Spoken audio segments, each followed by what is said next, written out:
Šodien Tavas Auto TV mums ir unikāla iespēja klātienē apskatīt auto, kurš Latvijas autosalonus tā pa īstam sasniegs vien šī gada nogalē. Šis auto, kurš nosaukts Spānijas ciema Tavaskan vārdā, kas atrodas Pireneju kalnos, Katalonijā, glaznainā dabas ielokā. Autopasaulē Tavaskan ir otrais 100% elektroauto Cupra modeļu paletē. Ja salīdzinām to ar Bornu, tas ir lielāks, jaudīgāks un jāsaka arī vizuāli agresīvāks par savu mazāko brāli.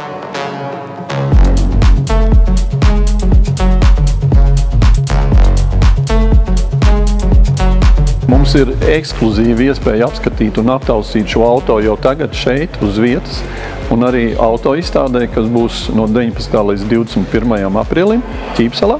Tikai tāpēc, ka šis auto ir atvests tieši uz auto izstādi. Šis ir modelis, kurā jūs iemīlēsieties no pirmā skata, jo unikālais dizains gan eksterierā, gan interjerā, tas ir fantastisks. Ir Cupra inženieru un Cupra dizaineru, tas ir mākslas darbs. Cupra jau kopš saviem pirmsākumiem ir centusies savus klientus uzrunāt ar šķietami sīkām dizaina niansēm, dažādām detaļām, spoileriem un citiem knifiņiem, kuri kārtīgi auto fana aci piesaista gluži vai kā magnēts. Paskatieties uz šo gaismas diožu rakstu. Caurspīdīgs spoilers, kurā iestrādāts izgaismots Cupra logo. Arī auto priekšpusē dizaineri ir pacentušies padarīt šo jau tā zīmīgo auto vēl pamanāmāku. Līdzīga aina pavērs arī salonā. Te ir jauna dizaina sportiski sēdekļi ar monolītām atzeltnēm, futuristiski paskata viduskonsole ar milzīgu monitoru. Dizaineri piestrādājuši arī pie salona apgaismojuma. Līdz ar to radot Tavaskan salonā patīkamu atmosfēru, ko jo īpaši varēsiet izbaudīt diennakts tumšajā laikā. Viens no pirmajiem modeļiem, kas ir ražots uz jaunās Volkswagen elektroautomašīnu platformas MIB.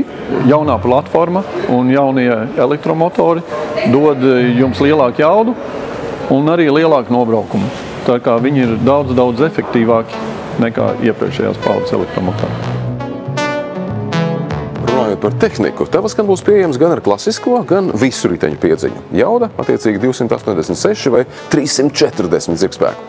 Beidzamā no tām 100 km/h ļaus sasniegt vien 5,5 sekundēs. Bet neskatoties uz jaudas un dinamikas rādītājiem, Tavaskan solās būt gana taupīgs. 2VD versijā ar vienu uzlādi būs iespējams veikt distances līdz pat 570 km. Nemaz svarīga ir arī iespēja auto baterijā iepūst vajadzīgo enerģiju 100 km attāluma veikšanai tikai 7 minūtēs, kas ļauj veikt lielākus attālumus bez ilgākām pauzēm. Jāteic, ka visu versiju baterijas ietilpība ir 77 kWh.